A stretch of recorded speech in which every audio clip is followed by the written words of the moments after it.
Today's episode caters to new riders, or really anyone looking to get a new cruiser style 750cc or under bike.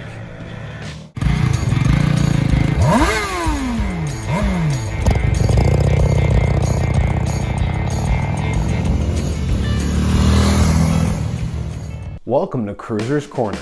Make sure to hit that subscribe button, turn your notifications on so you don't miss our awesome weekly content. Today I've compiled a list of some classic cruisers under 750cc that would be perfect first bikes or perfect bikes for getting back into motorcycle riding. Since your first bike is simply a stepping stone to something more powerful, you may not want to break the bank. Also, the potential that you end up dropping your first bike is quite high as a beginner. And for that reason, some of these options have a really great price tag, while still being stylish and something that you're proud to ride on the road. Feel free to comment any questions down below, let me know what's up, and let me know if I'm missing anything from this list. So let's get into it. First bike on the list, the Yamaha V-Star 250 and 650.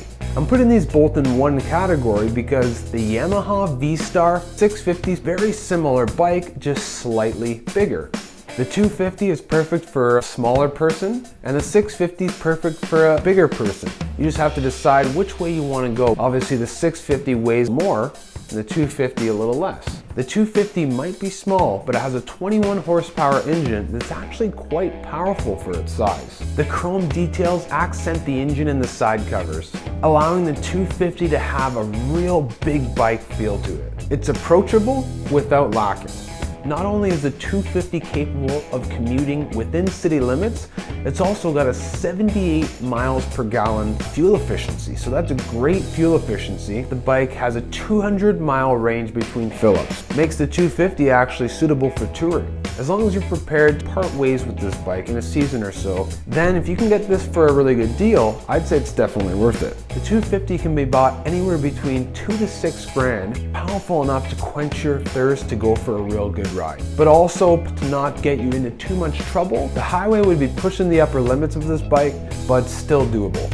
For longevity, a V-Star 650 might be a little better in the long run, and you can have that bike and be satisfied longer, plus it's going to tackle the highway a lot better. So realistically, I would check out the 250 and the 650 before committing to a purchase. It's an air-cooled V-twin engine weighing 475 pounds. The V-Star is low in height and well balanced. A low center of gravity makes for the bike to be highly maneuverable at slow speeds. On Kijiji, the price tag for this bike is just as low as the seat height itself, 27.4 inches.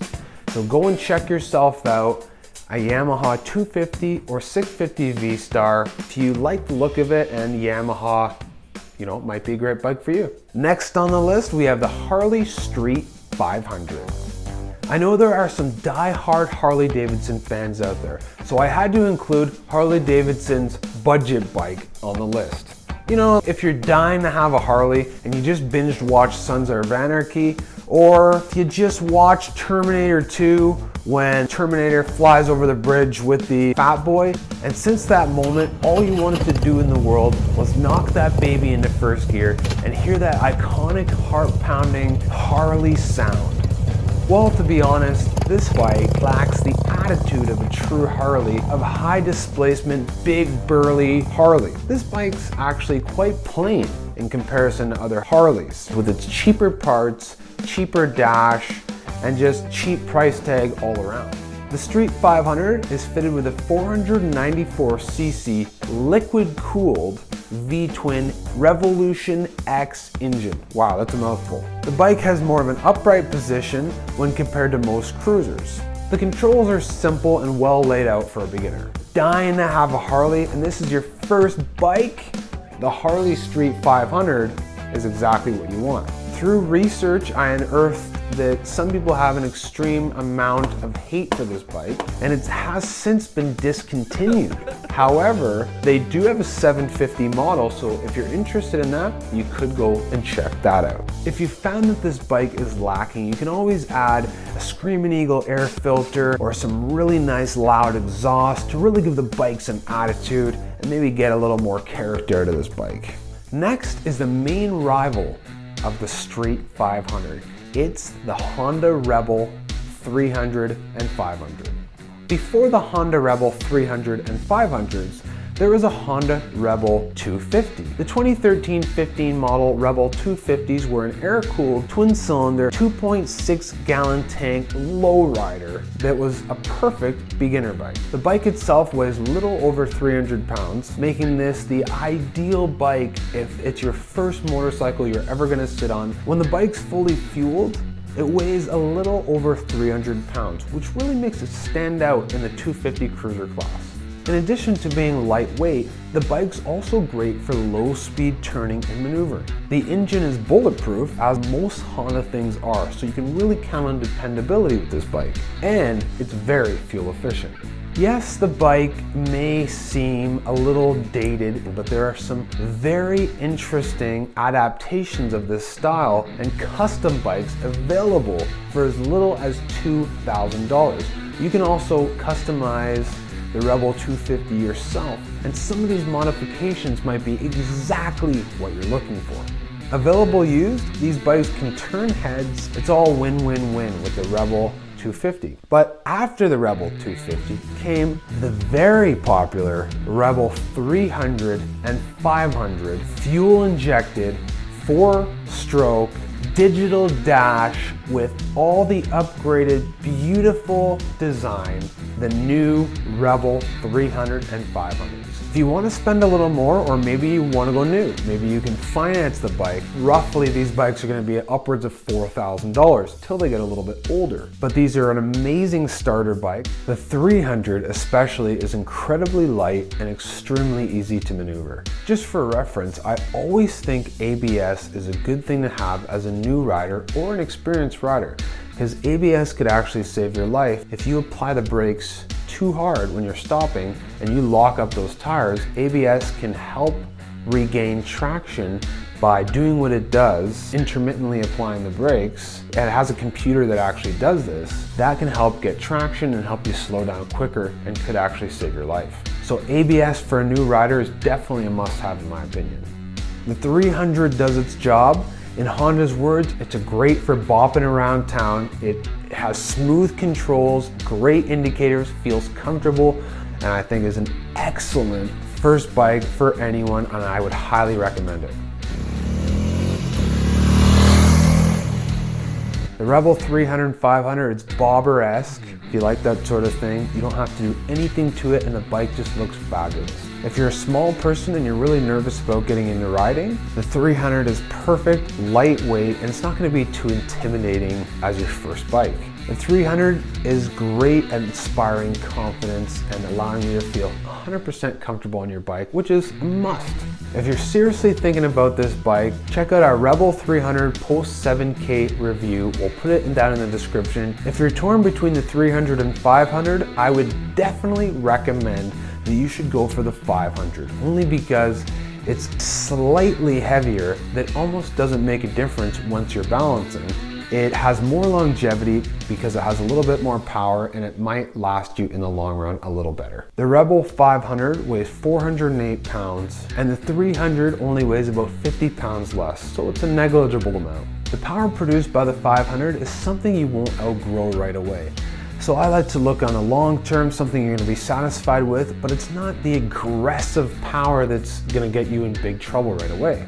500 is definitely a better choice for the long run. The 2-cylinder engine makes it a little smoother and gives you something that you're going to have excellent life with, and you might not sell it as quick, or it might be everything you ever want.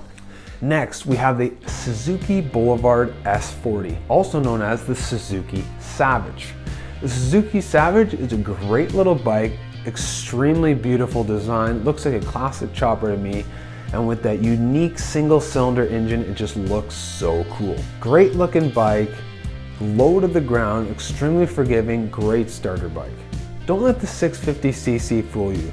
This bike is perfectly suited for a beginner and is not much more powerful than the Rebel 250. So it's a perfect starter bike, and it might actually have a little bit more longevity than the Rebel 250. As long as you're not too tall for the frame, I'd say this is a perfect beginner bike. This is a great bike, but keep in mind it's not that much bigger than a Rebel 250. The unique thing about this bike is it's a single 650cc engine, otherwise known as a thumper engine, and it's got one big cylinder. It makes the bike unique because a lot of bikes don't have one cylinder this big. Kind of cool. It might sound a little rough due to its single cylinder. There's no counter movement. It's only one cylinder going up and down. But you might actually dig that style, and until you really give it a ride, you're not really going to know. But it does have 650cc, it's got a little bit of power, and it looks awesome. Up next, the Honda Nighthawk 450 SC. This bike was produced between 1982 and 1986. But if you can still find one of these bikes used, this would make an absolutely perfect starter bike. Great first bike, lean running condition, and extremely easy to maintain. They have a 4-stroke twin cylinder, 3.7 gallon tank, does great with highway speeds, and weighs between 450 and 475. The 450s have solid engines, which can be said for pretty much all Japanese engines built in the 80s. The 450's forgiving, so as a new rider, if you apply too much brake or throttle, the bike will actually smooth out your input, making for a smoother ride.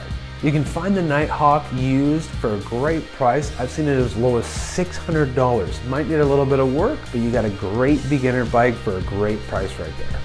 Now let's check out our next bike, the Kawasaki Vulcan 650. They provide enough power for beginners and experienced riders alike. And while it's considered a cruiser, it has many design attributes directly taken from the Ninja 650. This head turner of a bike puts Kawasaki quality and epic style into one of maybe the coolest looking bikes in the category. They're a 4-stroke, 2-cylinder, 14-liter fuel capacity, 498 pounds, and 61 horsepower. This is a great little bike. It's a little rocket ship. The 4-stroke, 2-cylinder, 498 pound, 61 horsepower, and comes with ABS. The Vulcan has 58 mile per gallon fuel efficiency ratio. The Ergo Fit option from Kawasaki allows you to customize the bike, the hand position, the foot pegs for each rider, whether they're bigger or whether they're smaller. That is awesome. That makes the Vulcan one of the most customizable, potentially comfortable and ergonomic bikes in its category. Last on the list, we have the Shadow 750. One of my favorite bikes. The Shadow 750's a V engine, 45 horsepower, liquid cooled engine, so an awesome bike. You can get it in shaft drive or you can get it in chain drive. It's an amazing bike. You can still buy them new. It comes in so many different designs. Check them all out. Arrow, a more classic look. It comes in Spirit. Phantom, a more blacked out look. And Ace. The Shadow 750 is a fantastic bike. It's got great fuel efficiency. It's a carbureted engine. This is enough for the highway. The bike is sturdy, so if you adjust your seating position, you're not going to veer around on the road. This bike was built for comfort and has one of the best passenger seats in its category. And the passenger seat might come in handy because once you learn how to ride, you might want to take somebody and enjoy the experience with. It also has that Honda reliability factor, which is a huge thing. If you want to buy a bike, you want to spend more time riding, less time fixing. The Shadow 750 can be purchased used for a price of $2,000. And they go up from there depending on condition or depending on type, depending on year, depending on mileage. But it's a great bike.